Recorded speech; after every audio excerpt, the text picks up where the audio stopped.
The meeting had been running for 40 minutes and I had not said a single word.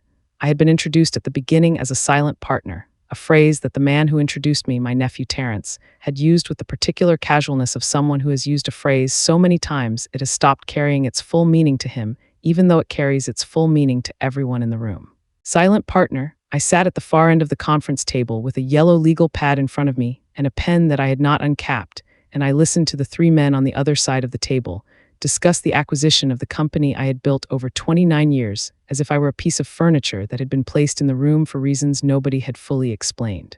They discussed the valuation, they discussed the management structure, they discussed the transition timeline. One of them, a man in a charcoal suit who had been introduced as the lead on the acquisition side, glanced at me twice during the first 20 minutes with the specific glance of a man who has been told someone will be in the room but has not been told why and has decided the reason is probably not important. I watched him decide I was not important. I watched him make that assessment and file it and redirect his attention to Terrence, who was, in his understanding, the person who mattered in this room.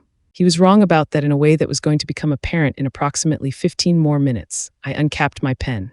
I wrote 2 words on the legal pad. Then I waited for the right moment and I started talking, and by the time I stopped talking, nobody in that room was breathing normally. My name is Cecelia Drummond. I am 66 years old. I was born in Jackson, Mississippi, the only daughter of a man who owned a small but profitable dry cleaning business for 38 years and who taught me before I was old enough to understand I was being taught. That ownership is not a title on a document, but a daily practice of attention and competence, and the willingness to understand your own operation more completely than anyone who might ever want to take it from you.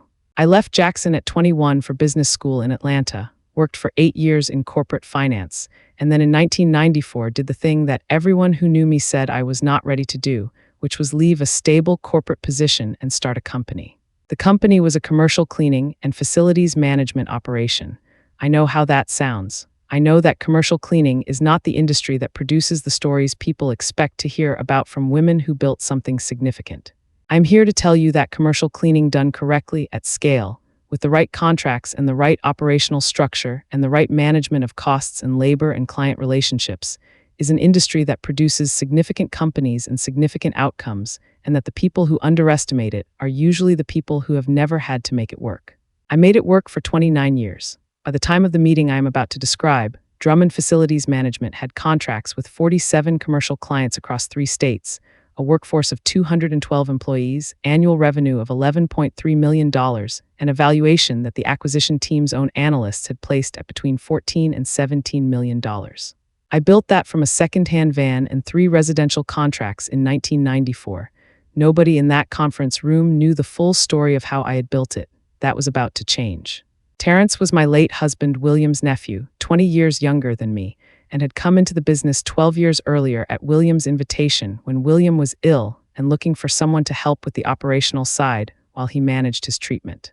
William had trusted Terrence because Terrence was family, and because William, who is the most generous person I have ever known, extended trust to family as a default rather than as an earned position, which was one of the very few places where his judgment was less reliable than his heart. Terrence was competent in a limited way. He could manage a schedule and supervise a crew and handle client communication at the routine level. What he could not do, and what he had never been able to do, was understand the business at the level I understood it, the financial architecture, the contract structures, the labor cost modeling, the client relationship management at the senior level. I had built the business, William had supported it, Terrence had managed a portion of the operations. That was the actual picture. The picture that had developed in Terrence's mind over 12 years, aided by the natural human tendency to expand one's own role in any narrative, and aided further by the specific tendency of certain people to mistake proximity to something significant for participation in building it, was a different picture. In Terrence's picture, he was the operational backbone of Drummond Facilities Management, and I was the founder who had stepped back and whose continued involvement was largely ceremonial. He had not said this to me directly. He had said it in other rooms without me present. I knew because I had always known what was being said in other rooms. That was one of the skills I had developed over 29 years of building, something that people periodically tried to take from me. William died in 2019. He had been my partner in every meaningful sense for 31 years, and his death left a space in my life and in the business that I have never fully described to anyone because some losses do not have adequate language, and I have stopped trying to force language onto them. After William, I ran the business alone for 2 years and then began exploring options for a managed transition. Not because I was ready to stop working, but because I was 64 years old and I had been thinking about what the next chapter looked like, and I had concluded that a well-structured sale or partnership was a better path than either continuing indefinitely or letting the business lose momentum while I figured out what I wanted. I engaged a business broker. I authorized exploratory conversations with several potential acquirers. Terrence was involved in these conversations because he was the general manager and because involving him was appropriate given his role. What I had specifically not authorized, was Terrence representing himself to acquisition prospects as the primary decision-maker in the sale process, or describing his role in the company in terms that elevated his position beyond what it actually was. I found out he had been doing this 3 weeks before the conference room meeting through a conversation with the business broker, who had called me with a question that revealed, in its specificity, that the information she was working from about the company's leadership structure had not come from me. I asked her where she had gotten it. She told me. I thanked her. I called Terrence and told him we would be attending the next acquisition meeting together. He said, of course. He did not ask why. He should have asked why. I spent the 2 weeks before the meeting in preparation that I did not describe to Terrence, and that he had no way of knowing about because the preparation happened in my home office, and in my attorney's office, and in 3 phone calls with the business broker, and in a long evening spent reviewing 29 years of company records with the specific intention of being able to speak to any detail of the company's history and finances and operations with a precision that would be unmistakable to anyone who understood what precision looked like. I also made 2 calls that were relevant to the acquisition itself. The first was to the lead analyst on the acquisition team, a woman named Patricia Holt, who had been conducting the due diligence review. I introduced myself as the founder and majority owner of Drummond Facilities Management, and told her I wanted to speak with her directly about certain aspects of the company's financial history that I wanted to ensure were accurately represented in her analysis. We spoke for 90 minutes. Patricia Holt asked excellent questions. I gave her answers that were specific and documented, and that painted a picture of the company that was significantly more detailed and significantly more favorable than what she had been working with. She said at the end of the call, Miss Drummond, I have to be honest with you. The picture I had before this call was incomplete. I said, I know, that is why I called. The second call was to my attorney, Margaret Osei, who had handled my business legal matters for 16 years. I told her about the acquisition meeting and what I had learned about how Terrence had been representing himself. Margaret said, Cecelia, I want to be in that room. I said, I was going to ask you to be. The man in the charcoal suit was named Brian Holloway. He was the lead on the acquisition side, and he had, by the time I uncapped my pen 25 minutes into the meeting, fully categorized me as peripheral to the conversation he was there to have. He was engaged with Terrence. He was referencing documents that Terrence had provided in preliminary meetings. He was building a picture of Drummond Facilities Management from materials that Terrence had assembled and framed, and that reflected Terrence's understanding of the company rather than mine. Margaret was seated to my left and had not spoken either.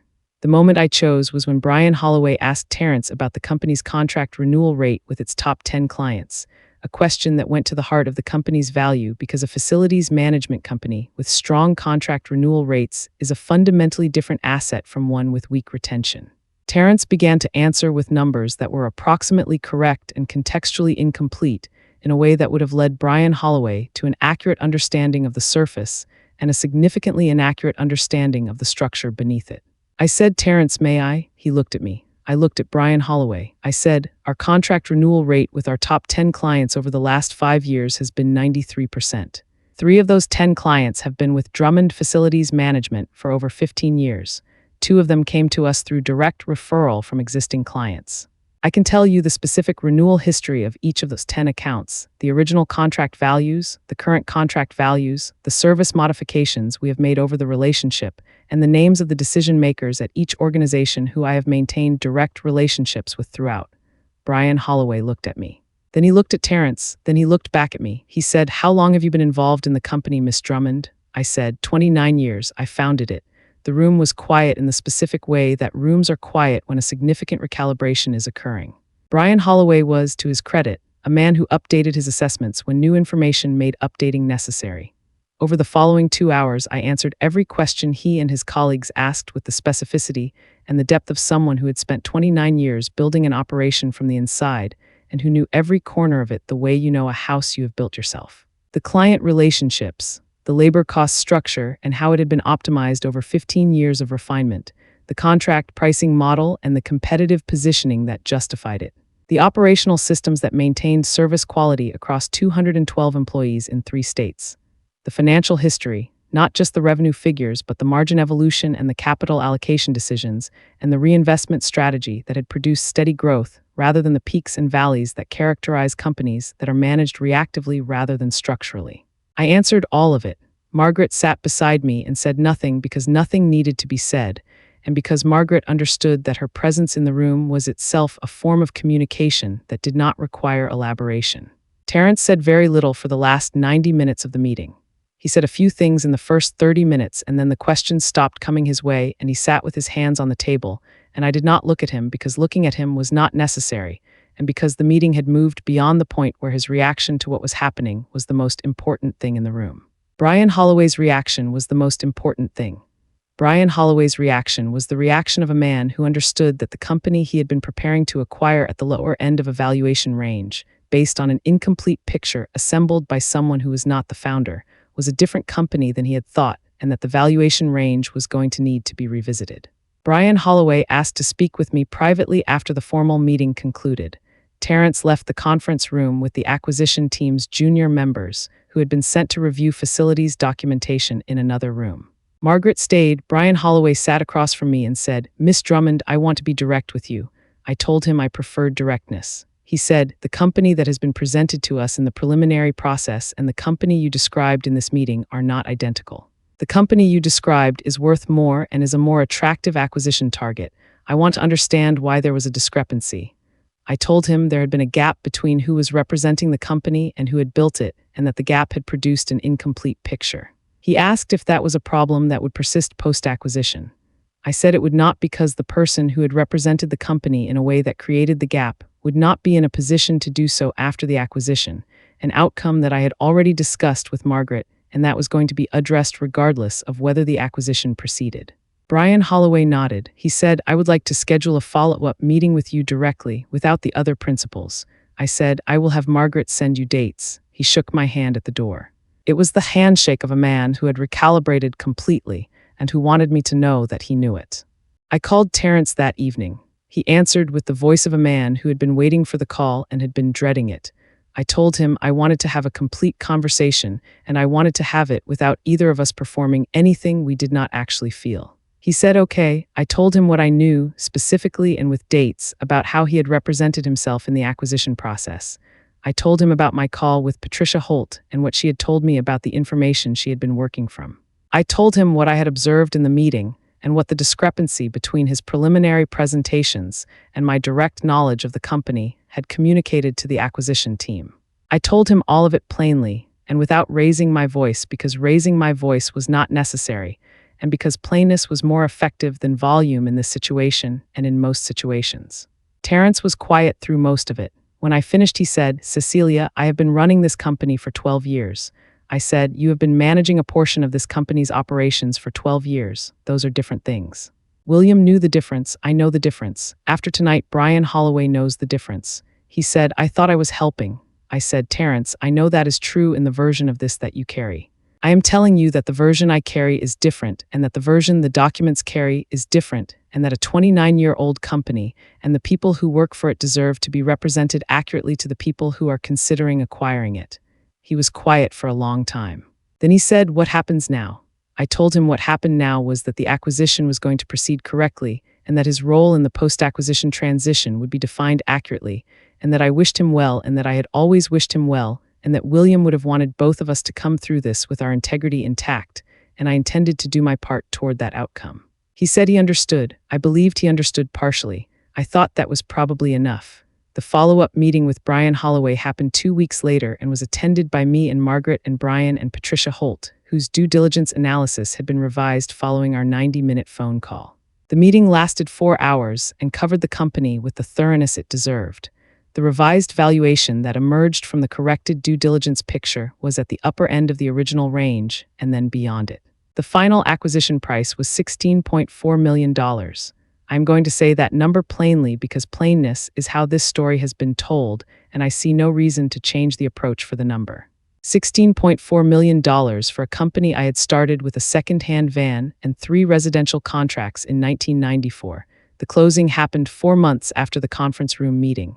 Margaret was there. I was there. Terrence was there in the capacity that had been defined for him in the transition agreement, which was a consulting role for a defined period at a compensation level that accurately reflected his actual contribution to the operation rather than the contribution he had been representing to the acquisition team.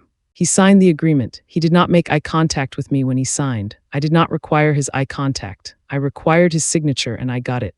William died before any of this happened, and I think about what he would have said more than I think about almost anything else connected to this story. He would have been proud in the specific way that a man is proud of his wife when she demonstrates something he always knew she was capable of, but that he was not certain the world was going to allow her to demonstrate fully. He would have said, "Cecelia, I always knew that room was going to hear you eventually."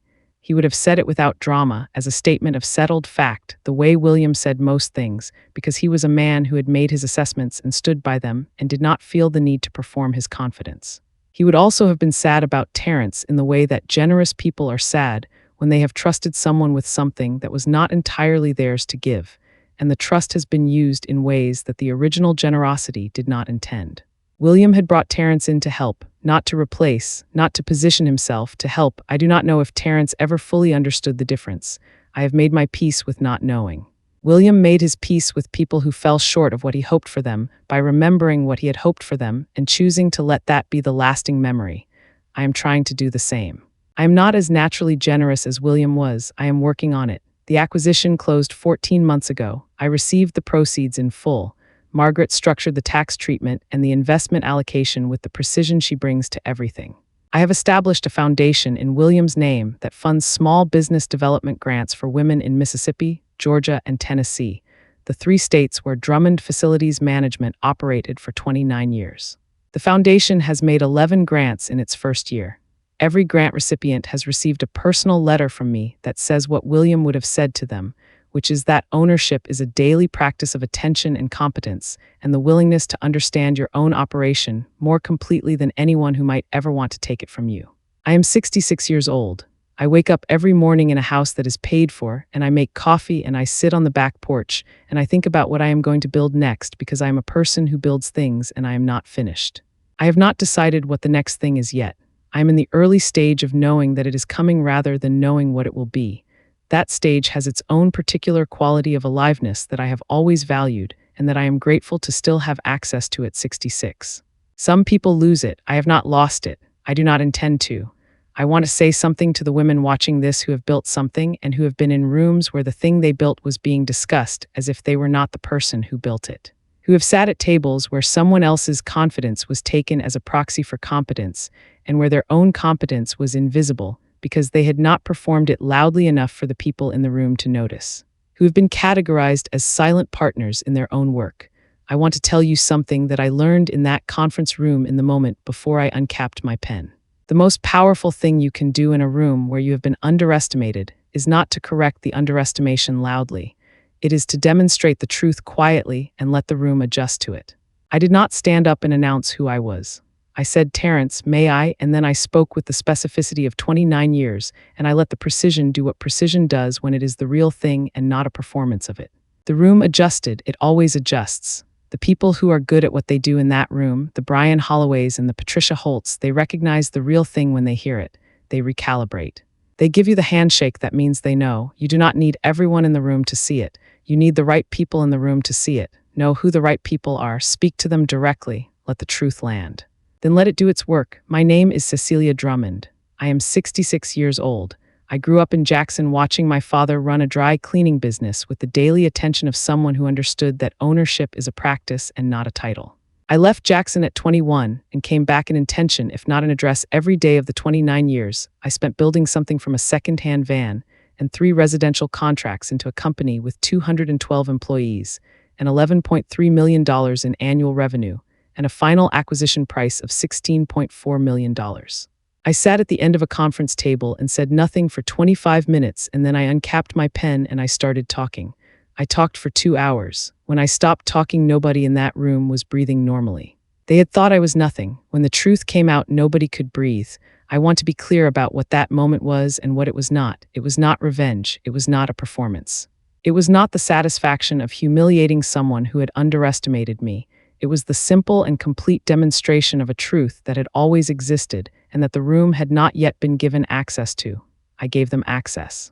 Everything that followed was a consequence of accuracy. I built the company. I sold the company. The foundation is making grants. I am making coffee every morning on my back porch. I am 66 years old and I am not finished. Not even close. If this story reached something in you, leave a comment below. Tell me where you are watching from. There are more of us out here than any of us knew, and every voice in this community matters. Subscribe if you have not already. I promise you there is always more to come.